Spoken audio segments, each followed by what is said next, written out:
What is good, Tesla family? It's Ray J back with another video, and in this one, I'm going to be talking about the one and only Tesla stock and what you should be looking after for the future. I'm also going to break down the CPI report that just came out and talk about why this is very big news for the markets and how this may cause the Fed to respond in a different way. I'm also going to talk about how this may affect Tesla and the economy and the stock market going forward. And also, I'm going to end this video by talking about what Elon Musk, the man, the myth, the legend Elon Musk, put on his Twitter page, which is very bullish news for the long-term future of Tesla. Now, before I break any of this down, before I get into any more details, I do have to mention a couple of things real quick. Firstly, I'm not a financial planner. Don't take any of this as financial advice. And also, if you guys can, please smash the like button if you want to see more videos like this. And not only benefits me, it benefits the entire Tesla community as a whole. And the last things, if you guys can, please check out the Moomoo link down below and in the description. If you sign up for Moomoo with the link down below and deposit $100 into the account, you're guaranteed up to 10 free stocks, each worth up to $2,500. And the best part is, out of the 10 free stocks, 5 are going to come from the wheel right here. This means that you could win 5 free Tesla shares, 5 free AMC shares, or a mix of all of them from this wheel. It's a limited time offer. It ends in just 2 days. Check it out before they run out. With that out of the way, let's get on with the video. So, looking at Tesla, this thing was up about 1.7% for the day. When we opened, we got a big drop down to 675. We actually got a nice bounce off of that. Then we saw a lot of buyers step in. They actually pushed this thing up, and this thing started to rally in a very short period of time, up to about $726. We kind of held up there for quite a bit of time. We started to drop just a little bit, holding 711 and closing up about 1.7%. Now, that's pretty good. We actually held it pretty well, but I do have to warn you guys that this could be a potential trap for the future. And here's the reason why I think that. So, CPI came out, obviously, it was at 9.1% for June. And if you look at the expectations from the Dow Jones or Wall Street, it was at 8.8%. So it was actually above expectations. And the market did actually respond kind of bearishly to this. Overall, the market was kind of red. The embassies and the futures were red. But Tesla, on the other hand, ended up closing kind of in the green. So it's very interesting to kind of see that play out. If you exclude food and energy, core CPI rose 5.9% compared to the 5.7% estimate. So we're still seeing food also and other commodities, other things were also going up as well. So it wasn't solely because of just gas prices, there were other factors too. Looking at the data specifically, we could see overall a 9.1% increase over the last 12 months. Once again, that's the largest, inflation rate or reported rate we've seen since November 1981 in over 40 years. That's insane. Now, another thing that's very important to look at is over the last 12 months, energy index rose about 41.6%, which is still insane. That's the largest increase since 1980. And then for food, it went up about 10.4% over the last 12 months, and it was at its highest since 1981 as well. So if you look at the month to month percentage change, we got a big change, the biggest change we've seen in the last 12 months, just from the month of June alone, up 1.3% compared to May. So what does this mean for the markets going forward? Well, just to simplify this, look, there are inflated pieces of data that really push this even higher, and it's very, very likely we're going to see a decrease in the overall inflation rate going into the next month that's coming out. Because if you look at gas prices, I have the weekly gas prices right over here. Up until like the 13th of June, we saw them at about $5. The average gas price for the USA for retail was about $5. That was the peak. And then the 20th of June comes, it goes to $4 and 96 cents. Then we get 4.87, then 4.77, and then finally up until July, we're at $4.65. So it's down over 40 cents. So it is starting to go down, at least over the last couple of weeks. So this should actually cause it to kind of cool off for the next report. So what does this mean for the markets going forward? Well, if we actually look at this chart right here, we can see right here the market's essentially already priced in a 75 basis point rate hike for the next FOMC meeting, which is going to be on the 27th of July. And they're starting to kind of price in that 100 basis point hike. or which is a 1% hike, and seeing the Fed being even more hawkish. Now, the thing to note is this is not fully priced in just yet. So if they do try to price this in at the last minute, it could lead to some potential red. So will the Fed actually raise the federal funds rate by 100 basis points or 75 basis points? And right now, it's kind of like in the middle between them. But in my personal opinion, right, I would like to see 100. I would like to see the Fed become even more hawkish. It's something that we should really do. It may cause some pain in the short term, but for the long term, for our economy, for how things are going to improve, this will actually be a big step in the right direction. Now, just notes that the federal funds rate itself is not going to bring down inflation. It's the reaction from our economy after that, the decrease in demand kind of keeping up with supply and other factors like that, that will play a big role. So looking at this chart right here from Yahoo Finance, and I'm not so sure what this source is. I think this actually came from Bloomberg. But anyways, this source right here shows more than 30 central banks have hiked rates by a full point or more in one go in 2022. And we can see Canada is in there, Brazil is in there, Russia's in there, a bunch of countries across Africa. And one thing you're going to notice is the US is not there yet.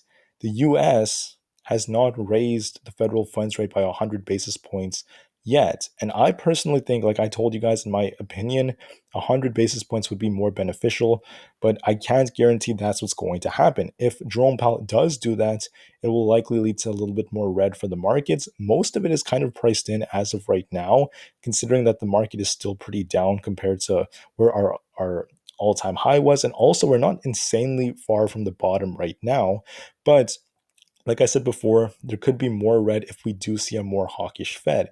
Now, after this CPI report, one of the things that happens is the Fed is notorious for using PCE reports, and that could lead to this dichotomy between the PCE and the CPI. And I don't really see that as a good thing. I don't want to see, PCE kind of drop while CPI is still too hot, while the Fed says, "Oh, we did our job and we're done with," and that's not necessarily how this should go. So I would like to see the Fed become more hawkish. I really hope that people put pressure on Jerome Powell and the Fed. It's just my personal preference. And in that case, yeah, it could lead to more red in the markets in the short term, especially maybe like the last week of July. But long term, it's going to be a lot more beneficial, in my opinion. So going forward for the markets, we have big things coming. And I think this is what the market is kind of on the edge for. This may be the reason why the market hasn't just like bled off insanely hard relative to before. That's because earnings season is here.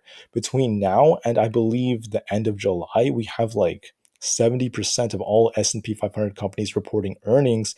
We have a lot of big tech earnings coming out too. I think that would be up until like the first week of August as well. So we have Apple, the Amazons, the Tesla. Tesla's earnings is going to be like next week, I believe. And we have all these big companies reporting earnings. And I think the markets, the big institutions, they're going to be watching this in so much detail to see how is our economy performing, how are companies performing. And that, in my opinion, is what's going to set the course for the markets, at least to a larger degree than what we just saw right now. So, what are we seeing from a technical standpoint? If we look at SPY right now, you'll notice that the SPY was kind of choppy. It actually held above this support zone for some time. We did get a drop below it into that open. Then we held above that 378 level. And right now, it looks like it's kind of in the middle between these two ranges. But I am a little bit kind of like on the edge right now based off what we just saw because the SPY is only down about 0.53%, a little bit down in the after hours. But overall, I do think I'm a little bit inclined to believing that the bears may have a little bit more control. If it's not Thursday, then probably on Friday. But for Tesla, you'll notice something very strange happened. The SPY is red, the overall market is red. I mean, if you look at the NASDAQ, it's also red. So we're seeing red all over the place. So many stocks ended up red. The NASDAQ was down about, what was that, like 0.15%, just barely kind of red. But Tesla was green. It was up 1.7%. Now, you can interpret this in many ways. Tesla has been making higher lows, but overall, it's been respecting this pennant pretty well. In my opinion, we actually broke out of it for some time. That was like when we had that very bullish move a couple of days ago. And since then, we've been kind of trading in this. And what you'll notice is that we have a tendency of kind of going back and forth in it.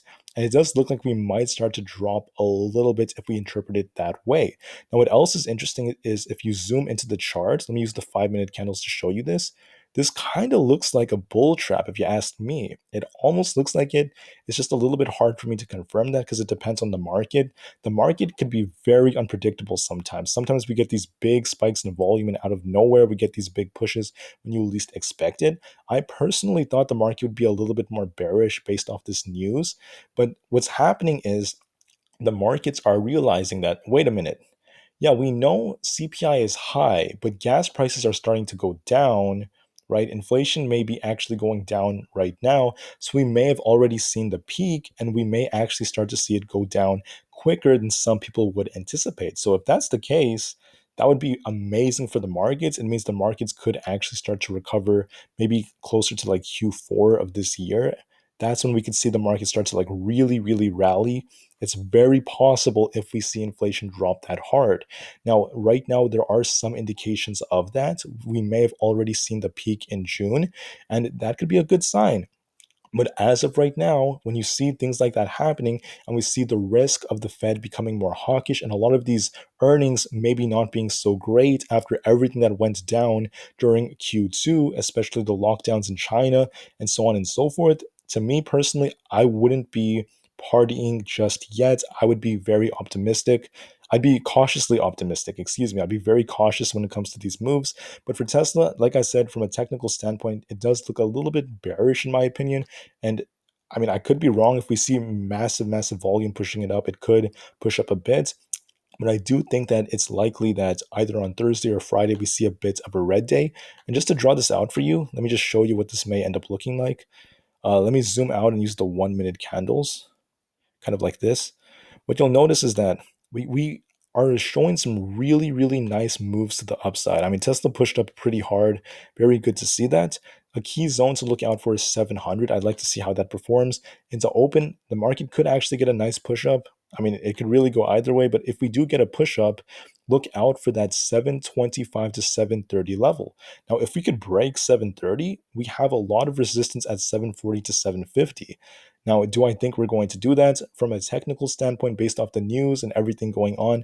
I find that's a little bit unlikely. I don't think we're going to push up that hard. But if we do actually push up this hard, we should get a rejection and maybe bleed off similar to how we did today. And if this is a trap, we may actually start to drop from the very beginning. But overall, downside seems more imminent. It seems more likely we're going to start dropping, and we might see volume kind of slow down a bit. And I wouldn't be surprised if Tesla does actually close kind of red. So what could happen is Tesla drops. We may start testing that 700 range like this, kind of bounce around it back and forth. And we might actually hold it for part of the day and still close a little bit in the red. Now, how red are we going to be? That's dependent on the price action of the overall market. But I am favoring a bit of a red close for tomorrow. Now, when it comes to this overall formation, just to show you what this looks like, this is what it would be looking like. Now, what you'll notice is we have been making those higher lows. So if this thing does drop even more on Friday or even tomorrow, we should actually balance around that 683, 686 range, somewhere around there. So it's a bit of an improvement in my opinion. And overall, if we do respect this for some time going into like August, what we do depends on earnings, depends on the overall market. And August may actually be a more bullish month for Tesla, considering we may get the stock split during that month. So if Tesla does announce a stock split, as we approach the date of the split, we may see some very bullish price action. I think a lot of investors, especially retail, will be excited. And what's good about it is, look, always remember those stock splits do not improve the fundamentals of a company. What they do is they open more doors for people to trade options, for more investors to come in and do even more things like that. With that out of the way, that's essentially what I'm predicting, a bit of a downside move for Tesla. We may close very close to 700, and it could go either way. It's very unpredictable sometimes, but I am just favoring that based off the news, based off the price action. And I do see this as more of a bull trap, believe it or not. The last thing I want to talk about is this right here. Looking at Elon Musk's Twitter page, we could see right here he tweeted that the Boring Companies Resorts Loop World is a small but major step forward. And we can see Elon Musk responded, "Join our underground movement." So some people talk about how the Boring Company is incentivizing more people to buy Teslas. I could actually agree with that. I think it's pretty cool. So Musk is just spreading more awareness about this. He's actively involved in articles and big updates like this. So it's very, very cool. With that out of the way, be prepared and remember to be cautiously optimistic. I know sometimes the market could look super, super bullish, then out of nowhere it can see a big drop. Be prepared for that and just remain calm, cool, and collected. Know that earnings are coming out. It could lead to very choppy price action. I don't expect earnings to be that great, which is why I'm on the edge. But with that out of the way, please enjoy the rest of your day. And remember, this is just a short term prediction. The long term is still very bright. Tesla will prevail, and you just have to be patient. Thank you. Have a great rest of the day, and I'll see you guys in the next one. Tesla to the moon, and peace out.